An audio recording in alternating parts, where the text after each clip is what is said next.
Hello friends, welcome to more creative. दोस्तों, आज 1 सितंबर दिन सोमवार है, वह हिंदी महीना भादो और शुक्ल पक्ष की नवमी है। तो चलिए शुरू करते हैं आज की बड़ी खबरें। यदि आपको खबरें पसंद आए तो वीडियो को लाइक जरूर करिएगा और आप हमें प्रदेश के किस जिले से देख रहे हैं कमेंट बॉक्स में जरूर बताइएगा। दोस्तों, यदि आप चैनल पर नए हैं तो चैनल को सब्सक्राइब कर बेल आइकन पर क्लिक कर दें ताकि अगला वीडियो आपको शीघ्रता से मिले। दोस्तों, देश में खुले हैं 25 लाख रोजगार के अवसर। बेरोजगार युवाओं के लिए राहत की खबर है। दिल्ली के नोएडा में देश की पहली टेम्पर्स ग्लास मैन्युफैक्चरिंग यूनिट का शुभारंभ हुआ है। इसका उद्घाटन केंद्रीय सूचना प्रसारण मंत्री अश्विनी वैष्णव जी ने किया है। दोस्तों, इस यूनिट के लगने से भारत में पहली बार टेम्पर्स ग्लास का बड़े पैमाने पर उत्पादन शुरू होगा। अब तक मोबाइल फोन और अन्य इलेक्ट्रॉनिक उपकरणों में इस्तेमाल होने वाला टेम्पर्ड ग्लास विदेशों से मंगाया जाता था, लेकिन अब यह उत्पादन भारत में ही संभव हो सकेगा। अब हमें विदेशों से मंगाने की जरूरत नहीं पड़ेगी। केंद्रीय मंत्री अश्विनी वैष्णव ने मीडिया से बातचीत के दौरान बताया कि इस यूनिट के संचालन से 2.5 करोड़ टेम्पर्स ग्लास भारत में तैयार किए जाएंगे और इससे करीब 25 लाख लोगों को प्रत्यक्ष तथा अप्रत्यक्ष रोजगार के अवसर प्राप्त होंगे। उन्होंने कहा कि यह कदम मेक इन इंडिया और आत्मनिर्भर भारत अभियान को नई ऊंचाई पर ले जाने वाला साबित होगा, जो कि बहुत अच्छी बात है।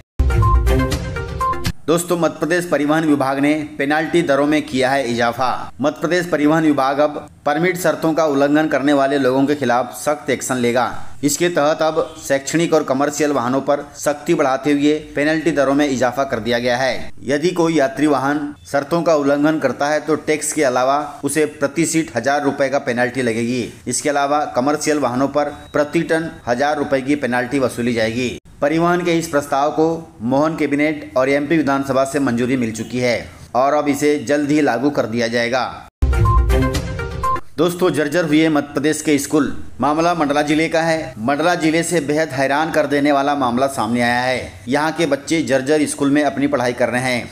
वहीं परिवार वाले भी काफी रिस्क लेकर बच्चों को स्कूल भेज रहे हैं। अब बच्चों ने भी प्रशासन से उम्मीद छोड़ दी है। साथ ही अब नई भवन बनाने के लिए भगवान से उन्होंने गुहार लगाई है। अभी गणेश पूजा का समय चल रहा है, ऐसे में बच्चों ने भगवान गणेश से ही अपनी फरियाद लगाई है। दोस्तों, आपको बता दें कि बच्चों ने भगवान गणेश जी को आवेदन लिखा है। इसमें बच्चों ने लिखा है कि गणेश भगवान, आपसे हम सभी बच्चे निवेदन करते हैं कि हम बच्चों का स्कूल पूरी तरह से टूट गया है। पिछले 1 साल से हम बच्चे यहाँ बैठकर पढ़ाई कर रहे हैं। हमारी परेशानी को कोई नहीं समझ पा रहा है, इसलिए आप ही कुछ कृपा दृष्टि दिखाएं। यदि भगवान गणेश की कृपा होगी तो प्रशासन जागेगा और इन बच्चों का स्कूल बनाएगा। वहीं प्रदेश के अधिकांश जिलों के स्कूल जर्जर हो चुके हैं। भगवान गणेश प्रशासन को सचेत करें।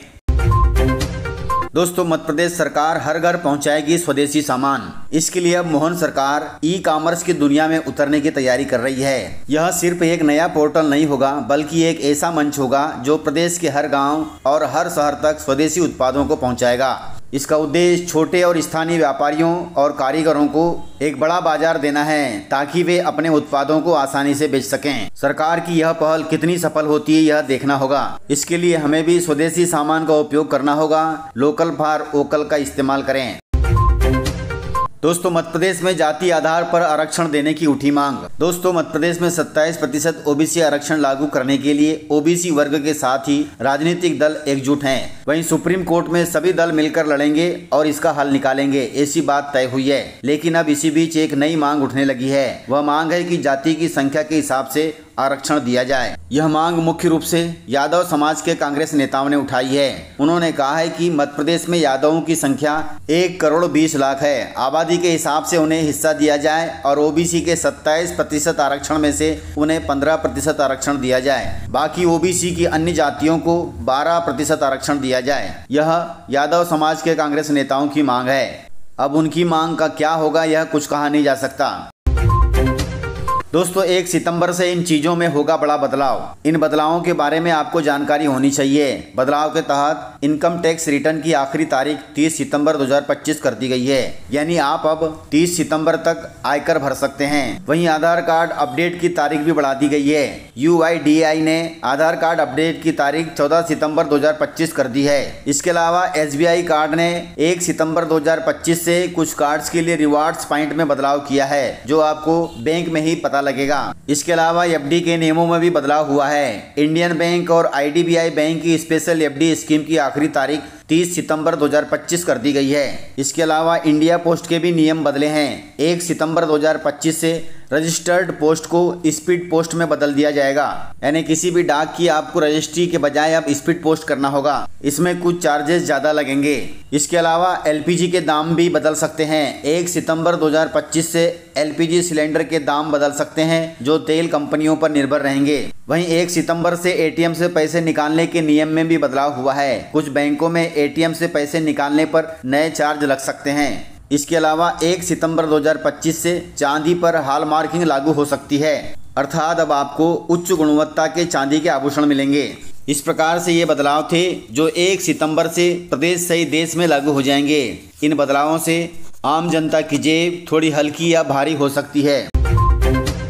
दोस्तों, मध्य प्रदेश कांग्रेस के अध्यक्ष जीतू पटवारी जी के वाहन पर हुआ है पथराव, वे बाल बाल बच गए। बड़ी खबर सामने आ रही कि मध्य प्रदेश के रतलाम जिले में रविवार सुबह कांग्रेस प्रदेश अध्यक्ष जीतू पटवारी के काफिले पर पथराव किया गया। इस पत्थरबाजी से जीतू पटवारी के वाहन का कांच फूट गया। बताया जा रहा है कि कुछ दिनों पहले जीतू पटवारी जी ने जिले के धाकड़ समाज पर गलत टिप्पणी की थी। इसी से गुस्साए लोगों ने जीतू पटवारी के वाहन पर हमला कर दिया। हालांकि इस हमले से जीतू पटवारी जी बाल बाल बच गए, लेकिन उनकी गाड़ी के कांच फूट गए। दोस्तों, प्रदेश की राजधानी भोपाल में भाजपा ने राहुल गांधी जी की निकाली है अर्थी। इस अर्थी में बड़ी संख्या में जुटे कार्यकर्ता।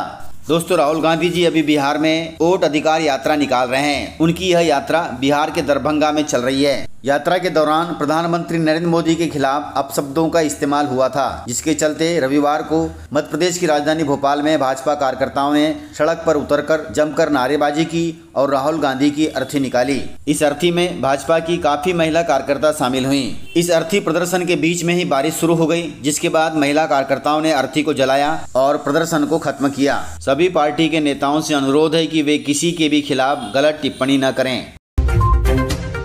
दोस्तों, हम भारतीयों के लिए बड़े गर्व की बात है कि दुनिया की तीसरी सबसे बड़ी इकोनॉमी बनने वाला है भारत। दोस्तों, भारत वर्तमान में विश्व की 5वीं सबसे बड़ी अर्थव्यवस्था है। अब तीसरी सबसे बड़ी अर्थव्यवस्था बनने की ओर अग्रसर है। यह बात भारतीय रिजर्व बैंक के गवर्नर संजय मल्होत्रा जी ने कही है। गवर्नर साहब ने कहा है कि तीसरी अर्थव्यवस्था बनने में ज्यादा टाइम नहीं लगेगा, जो कि बहुत अच्छी बात है। दोस्तों, इस प्रकार से खबरें थी। यदि आपको खबरें पसंद आई हो तो वीडियो को लाइक, शेयर एंड सब्सक्राइब जरूर करें। तो मिलते हैं सर अगले वीडियो में। तब तक के लिए जय हिंद, जय भारत, जय मध्य प्रदेश।